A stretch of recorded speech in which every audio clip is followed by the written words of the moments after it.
தி 100 என்ற ஒரு புத்தகம் எழுதப்படுகிறது. 100 பேருடைய வாழ்க்கை வரலாறு தமிழிலும் வெளிவந்திருக்கிறது. மைக்கேல் ஹெச் ஹார்ட் எழுதியது. எடுத்து பாருங்கள். மைக்கேல் ஹெச் ஹார்ட் 100 பேருடைய வரலாறுகளை தொகுக்கிறார். என்ன 100 பேர்? இந்த உலகத்தில் மிக பெரும் புரட்சி செய்த 100 பேர் அப்படின்னு ஒரு புத்தகத்தை தொகுக்கிறார். அந்த புத்தகத்தில் முன்னுரையில மைக்கேல் ஹெச் ஹார்ட் சொல்கிறார், நான் ஒரு கிறிஸ்தவர், நான் பல முறை ட்ரை பண்ணினேன், முதல் நபராக மாபெரும் புரட்சியாளராக ஜீசஸை கொண்டு வரணும், ஈசா அலைஹிஸ்ஸலாம் அவர்களை கொண்டு வரணும் என்று பல முறை நான் முயற்சி செய்தேன்.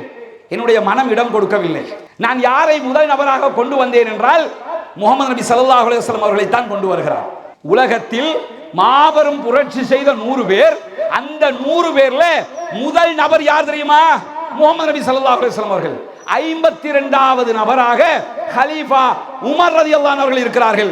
அவரை பற்றி மைக்கேல் ஹெச் ஹார்ட் சொல்லும்போது சொல்கிறார், சர்வதேசம் நெப்போலியனை பேசுகிறது, மேற்கு நாடுகள் நெப்போலியனுடைய வீரதீர செயல்பாடுகளை பேசுகிறார்கள். காரணம் என்னன்னா, உமர் இப்னு கத்தாபை பற்றி மேற்குலகத்திற்கு தெரியாமல் இருந்தது. உமர் இப்னு கத்தாபினுடைய வரலாற்றை பார்க்கும் போதுதான் தெரிகிறது, மாபெரும் புரட்சியாளர்களில் நெப்போலியனை மிஞ்சுகிறவர் உமர் இப்னு கத்தாப் ரலியல்லாஹு அன்ஹு என்று சொல்லி. இந்த உமர் இப்னு கத்தாப் யார்? அல்லாஹ்வுடைய தூதருடைய பாசறையில் வளர்ந்தவர் இல்லையா? நபிகள் நாயகம் ஸல்லல்லாஹு அலைஹி வஸல்லம் அவருடைய வார்ப்பு இல்லையா? இவருடைய கோபத்துக்கு முன்னால் யாருடைய கோபம் நிற்க போகிறது? அவ்வளவு கோபக்காரர் இல்லையா? அந்த கோபக்காரர் பிற்காலத்திலே இந்த உலகமே திரும்பி பார்க்கிற மிகச்சிறந்த ஆட்சியாளராக மாறுகிறார். எப்படி மாறுகிறார்? தக்வா, இறையச்சம், லா இலாஹ இல்லல்லாஹ்வுடைய புரிதல், முஹம்மது ரசூலுல்லாஹ்வுடைய தெளிவு. அல்லாஹ்வுடைய தூதர் சொன்னதை மட்டும்தான் நம்ம கேட்கணும், அல்லாஹ் சொன்னது மட்டும்தான் நம்ம கேட்கணும், அது அப்படியே அச்சொட்டா பின்பற்றணும், எந்த பக்கமும் திரும்பிடக்கூடாது. நமக்கு உயிரை விட மேலானவர்கள், நமக்கு தாயை விட மேலானவர்கள், தந்தையை விட மேலானவர்கள் யார்? முகமது நபி அவர்கள். இந்த தத்துவம் வந்துருச்சுன்னா எல்லாமே முடிஞ்சு போயிடும். முதல்ல இதை கொண்டு வரணும். இதை கொண்டு வராம போதையை ஒழிக்க போறோம், போதை இல்லாமல் ஆக்குங்க என்று பயான் பண்றதுனால மட்டும் போதை இல்லாம போயிருமா? நிச்சயமாக இல்லாமல் போகாது. உதாரணமா நீங்க எடுத்துக்கிட்டீங்கன்னா, ஒரு மனிதன் சாதாரணமாக ஒரு பிழையிலிருந்து தவிர்த்து கொள்வதற்கு எவ்வளவு கஷ்டம். நாட்டில் இந்த போதையை ஒழிக்க முடியாம இருக்கிறதுக்கு மிகப்பெரிய காரணங்கள் ஒன்று என்ன தெரியுமா? ஹெரோயினை ஒழிக்கணும் என்று அரசாங்கம் பேசுது, ஐஸை ஒழிக்கணும் என்று அரசாங்கம் பேசுது, ஹசீஸை இல்லாமல் ஆக்கணும் என்று பேசுது. ஓகே, கட்டாயம் இல்லாமல் ஆக்கித்தானே ஆகணும். ஆனால் அதே அரசாங்கங்கள் சாராய கடைக்கு அனுமதி கொடுக்கிறது, அதையெல்லாம் நீக்கப்படணும். எந்த அரசாங்கம் வந்தாலும் அந்த கொடுக்கக்கூடிய அரசாங்கமே சாராய கடைகளை நடத்துறது இருக்குல்ல, முதல்ல அது நிறுத்தப்பட வேண்டும். அதே நேரத்தில் எந்த அரசாங்கம் வந்தாலும் தீர்க்க முடியாத ஒரு பிரச்சனை என்ன?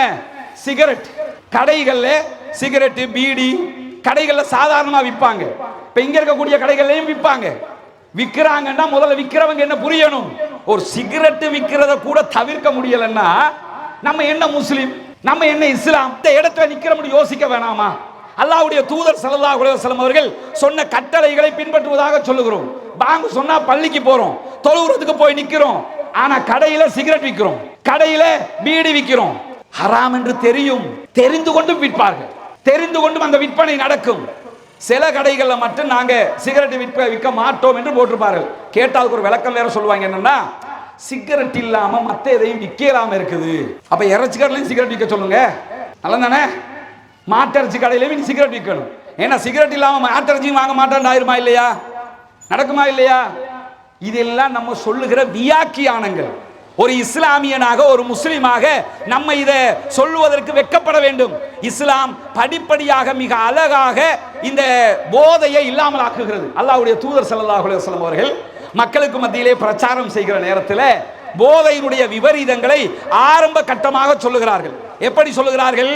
பேரிச்சம்பழம், திராட்சை பழம், இந்த பழங்கள்ல இருந்தெல்லாம் நீங்க சாராயத்தையும் போதையையும் அழகான உணவையும் தயாரிக்கிறீர்கள். குர்ஆன் பேசுகிறது. பேரிச்சம்பழம் இருக்குதுங்க, அதே மாதிரி திராட்சை பழம் இருக்குது. அந்த காலத்தில் இதுல இருந்து தான் போதை தயாரிப்பான். இதுல இருந்து நீங்கள் போதையையும் தயாரிக்கிறீர்கள், அதே நேரத்தில் அழகான உணவையும் தயாரிக்கிறீர்கள்.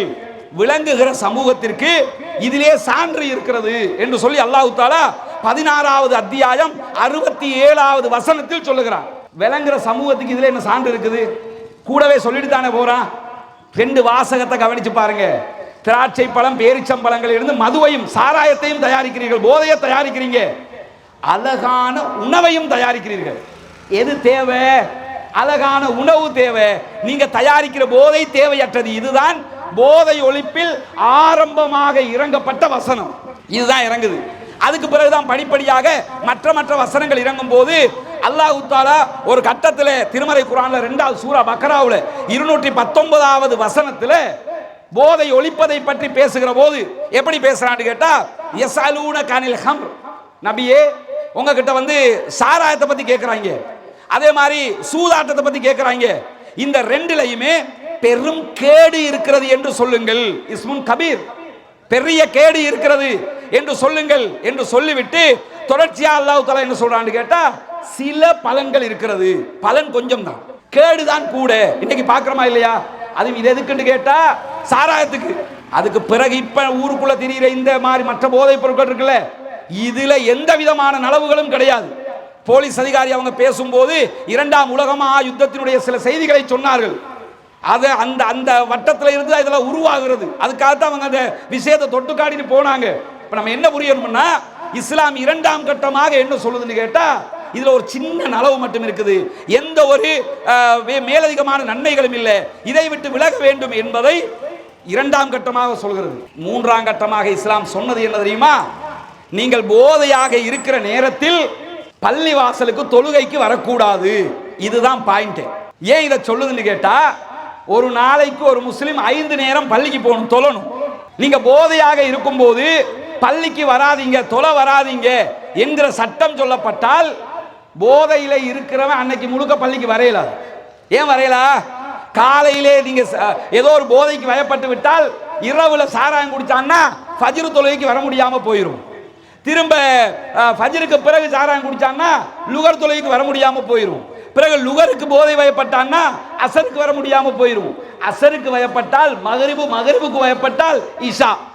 மொத்தத்தில் 5 நேர தொழுகைகளுக்கு பள்ளி வாயிலுக்கு வர முடியாத நிலை ஏற்படும். இதை ரசூலுல்லாஹி ஸல்லல்லாஹு அலைஹி வஸல்லம் அவர்கள் கொண்டு வர கட்டம் கட்டமாக. ஏன்னா முழுவதுமாக மொடா குடிகாரர்கள், திருத்தவே முடியாத அளவுக்கு இருக்கிறவங்க, அவங்களுக்கு 3ஆம் கட்டமாக பள்ளி வாசலுக்கு தொழுகைக்கு வரக்கூடாது என்கிற சட்டத்தை சொல்கிறார்கள். அதுக்கு ஒரு காரணமும் இருந்தது. ஏன்னா அபூதாவுதுல வரக்கூடிய ஒரு ஹதீஸ்ல அலி ரலியல்லாஹு அன்ஹு அவர்களை அறிவிக்கிறார்கள். அலி ரலியல்லாஹு அன்ஹு அவர்களும் அப்துர் ரஹ்மான் இப்னு அவுஃப் ரலியல்லாஹு அன்ஹு அவர்களும் என்ன பண்றாங்கன்னு சொன்னா, ஒருத்தர் விருந்துக்கு கூப்பிடுறாரு. 2 பேரும் போய் சாப்பிடுறாங்க. சாப்பிட்டுட்டு அந்த விருந்துல இந்த 2 பேருக்கும் சாராயமும் கொடுக்குறாங்க. அப்ப சாராயம் தடுக்கப்பட்ட டைம் அல்ல, சாராயமும் கொடுக்கப்படுகிறது. 2 பேரும் சாராயத்தை குடிச்சிட்டு என்ன பண்றாங்கன்னு சொன்னா தொழுகைக்கு வர்றாங்க. தொழுகை வைக்கிறது யாரு? அலி இப்னு அபீ தாலிப் ரலியல்லாஹு அன்ஹு. அவங்க என்ன பண்றாங்கன்னு கேட்டா, குல் யா அய்யுல் காஃபிரூன் சூராவை ஓதுறாங்க. மகரிப் தொழுகையில சூரா ஓதும் போது போதையில் என்ன பண்றாங்கன்னு கேட்டா தவறுதலாக ஓதிடுறாங்க.